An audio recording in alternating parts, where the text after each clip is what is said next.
He only wanted to cash a simple check. No drama, no special treatment, just the kind of everyday task anyone does without a second thought. But instead of respect, he was met with suspicion, laughter, and humiliation in front of strangers. What no one in that bank knew was that the man they mocked wasn't just another customer. He was someone with the power to turn their assumptions upside down.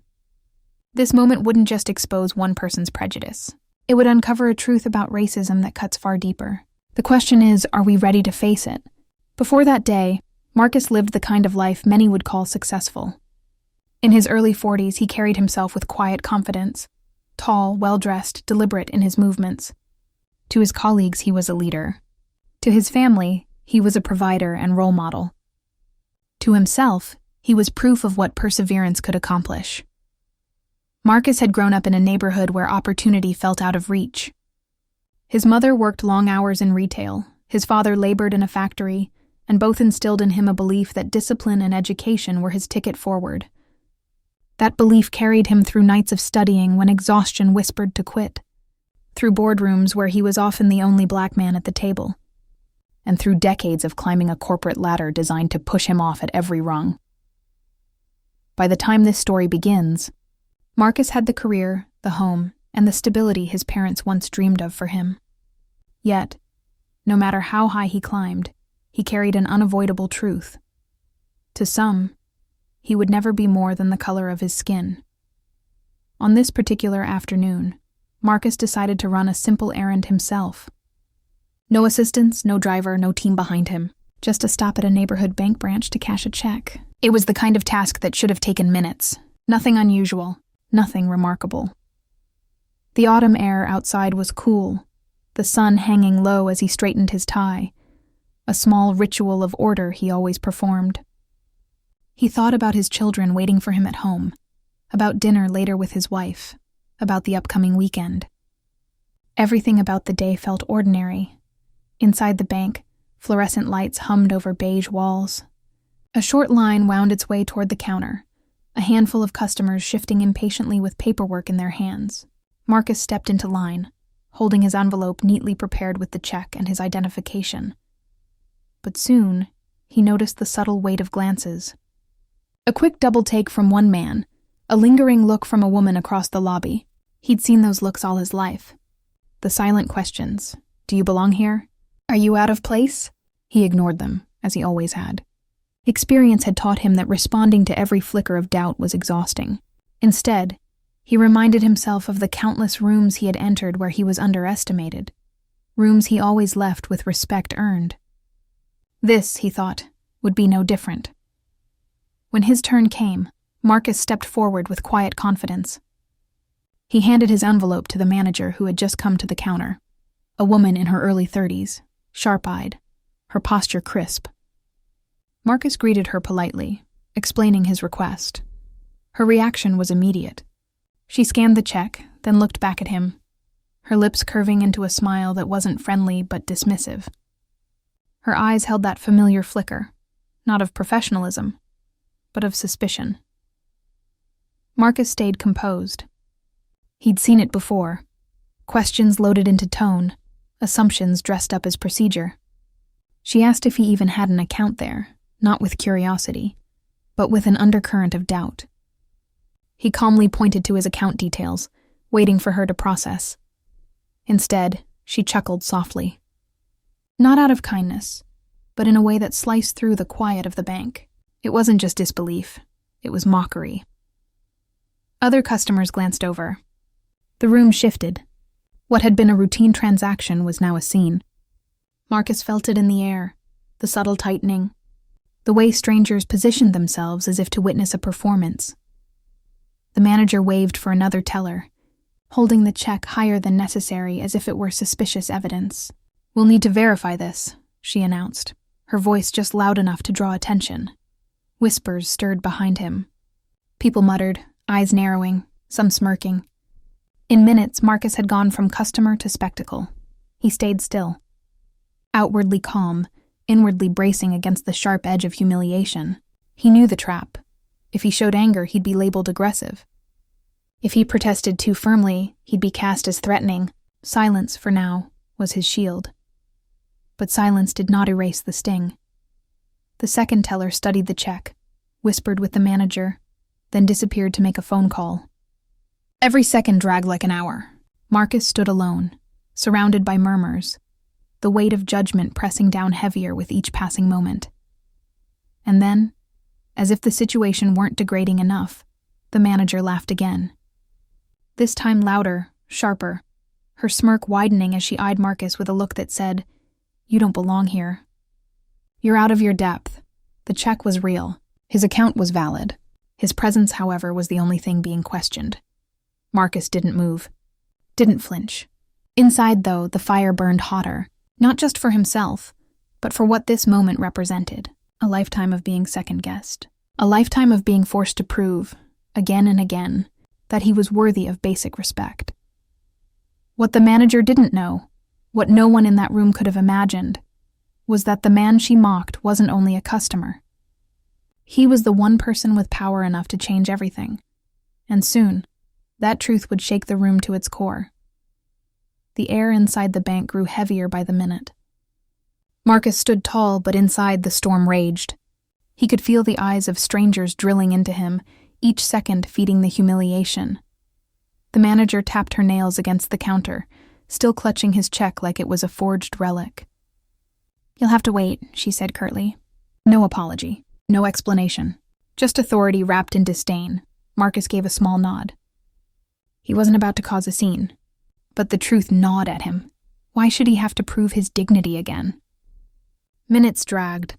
Then, the second teller returned, whispering something into the manager's ear.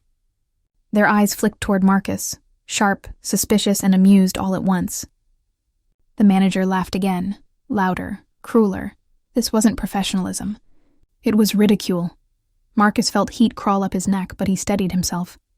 His father's words echoed in his mind. "The world will try to break you, son. Don't give it the satisfaction." Then came the shift. The manager excused herself, leaving Marcus in full view of the crowd. Moments later, 2 uniformed security guards appeared. Heavy steps, stern faces. One rested his hand casually near his holster. "Sir," one guard said firmly, "we've been asked to escort you outside until this is resolved." Gasps rippled through the lobby. Some customers smirked. Others whispered accusations Marcus couldn't hear, but knew too well. Thief. Fraud. Criminal. The labels floated unspoken but heavy in the air. Marcus raised his voice for the first time. "Calm but resolute. I have an account here. That is my check. I've done nothing wrong." The guard's expression didn't change. His grip on Marcus's arm did. As they steered him toward the door, Marcus caught the eyes of a child clutching his mother's hand. The boy stared, wide-eyed, at the sight of a black man being marched out like a criminal. Marcus's chest tightened. It wasn't just about him anymore. That boy was watching, and learning. Outside, the cool air hit his face. But there was no relief. The guard stood firm, blocking his way back in. The manager appeared at the glass doors, phone in hand, smirking as she mouthed something to a colleague. Marcus didn't need to hear the words. He knew the script. The police were being called. A simple errand had spiraled into a public humiliation, and now, potential danger. His mind raced. He thought of his family, his children waiting at home. He thought of headlines, of names turned into hashtags, of lives ended in moments just like this. The sound of sirens in the distance made his pulse quicken. Each wail grew louder, sharper, until 2 squad cars pulled up to the curb. Officers stepped out, hands already near their belts, eyes scanning Marcus with suspicion. "Is this the man?" one officer asked the manager. She nodded confidently, crossing her arms. "Yes." He tried to cash a fraudulent check. The words sliced through Marcus like a blade. Fraudulent. The check was his, signed, legitimate, indisputable. Yet in her voice it became a weapon. Marcus took a slow breath, steadying his voice. "That check is real. That's my money. I have an account here." But the officers didn't approach with understanding. They approached with command. "Hands where we can see them," one barked. The crowd that had gathered outside fell silent, phones raised, some recording. To them, it was entertainment. To Marcus, it was survival. He raised his hands slowly, carefully, each movement deliberate. Any sudden motion could turn suspicion into tragedy. His heart pounded. His dignity shredded. One officer frisked him roughly, ignoring his protests. The other snatched the envelope from his hand, rifling through his identification. "This doesn't look right," the officer muttered, despite the clear matching name and account details. The manager smirked again, arms folded, savoring the scene she had orchestrated. For Marcus, time blurred. Each second stretched endlessly, the humiliation thick, the danger closer. He thought of all the times he had been warned. No matter how successful you become, you'll always have to prove yourself twice over. And now, here he was, successful, respected, accomplished, still reduced to nothing but suspicion. The tension reached its peak when one officer reached for his cuffs. Metal glinted in the sunlight. Gasps echoed again. Marcus's chest tightened. Was this how it would end? But just before the cuffs snapped shut, something shifted. The second officer paused, staring at Marcus's ID again. A flicker of doubt crossed his face. His eyes scanned the name, then the check, then Marcus himself. Recognition dawned slowly, uneasily. "Wait," the officer muttered to his partner. "Do you know who this is?" The crowd leaned in. The guard stiffened. The manager's smirk faltered for the first time. Marcus stood silently, eyes locked on the officer, his dignity battered but unbroken. The turning point was seconds away. And when it came, it wouldn't just change Marcus's fate. It would expose a truth that no one in that crowd would ever forget. The officer holding the cuffs froze, his partner's words cutting through the noise. The crowd murmured, phones still raised, waiting for the spectacle to unfold. The manager shifted uneasily, her smirk fading. The second officer examined the check again. He looked back at Marcus, then at the documents in his hand. His brows furrowed as recognition sank in. The name wasn't just familiar, it carried weight. He cleared his throat. This man isn't who you think he is," the other officer frowned, confused. "What are you talking about?" The second officer held up the check. Marcus Reynolds, CEO of Dominion Bank, the parent bank of this branch. Silence. Heavy. Absolute. The crowd gasped in unison. The security guard stepped back instinctively, their rigid posture collapsing into stunned hesitation. The manager's face drained of color, her confidence evaporating into shock. For Marcus, the moment was bittersweet. He hadn't wanted power to be his shield. He hadn't wanted his title to be his proof of humanity. But now, in this humiliating spectacle, his position became the very thing that exposed their prejudice. The officer lowered the cuffs awkwardly, stepping back as if burned by the weight of his mistake. "Mr. Reynolds, I didn't know." Marcus straightened, his hands still trembling from the violation. His voice was calm, but it cut through the air like steel. "You didn't care to know." The words landed heavy. The crowd stirred uncomfortably. Every eye that had judged him, every whisper that had branded him a criminal, now shifted with shame. The manager stammered, her voice cracking. I was just following protocol, but everyone knew. Protocol hadn't made her laugh. Protocol hadn't summoned security with smug satisfaction. Protocol hadn't called the police on a man who only wanted to cash his check. That was prejudice, raw and unmasked. Marcus turned his gaze on her. He didn't raise his voice. He didn't need to. "You laughed at me. You humiliated me. And you did it because of what you saw, not who I am." The manager's lips trembled, but no words came. The officers stood stiffly, caught in the spotlight of their own failure. The crowd's phones stayed up, recording every second, every expression. What had started as an attempt to shame Marcus had become a public unveiling of systemic bias. Marcus reached for his check, reclaiming it with steady hands. His dignity had been tested, battered, nearly destroyed, but not erased. The weight of the moment pressed on everyone present. The realization that they hadn't just misjudged a man. They had exposed the very ugliness so often denied, so often dismissed. But for Marcus, the climax wasn't just about vindication. It was about the bitter truth. If he hadn't been CEO, if his name hadn't carried power, this moment could have ended very differently. He thought of all the others, men and women without titles, without wealth, without a shield of status, who had faced the same humiliation, the same suspicion, and hadn't walked away with proof of innocence. For them, the cuffs hadn't stopped. The sirens hadn't faded. The stories had ended in silence. Marcus's chest tightened as the weight of that truth sank in. His victory in this moment wasn't his alone. It was shadowed by the losses of countless others. The crowd slowly dispersed, some embarrassed, others shaken. But the videos, those would spread. What had happened in that bank wouldn't stay confined to those walls. Marcus walked out of the bank, his head high, his expression calm. But inside, he carried the rage, the sadness, and the burden of knowing that his story was only one among thousands. The climax of that day wasn't just about a bank CEO being humiliated. It was about a mirror being held up to society and forcing everyone to see what stared back. And as Marcus stepped into the daylight, the final words of his father echoed again. "The world will try to break you, son. Don't let it." He hadn't.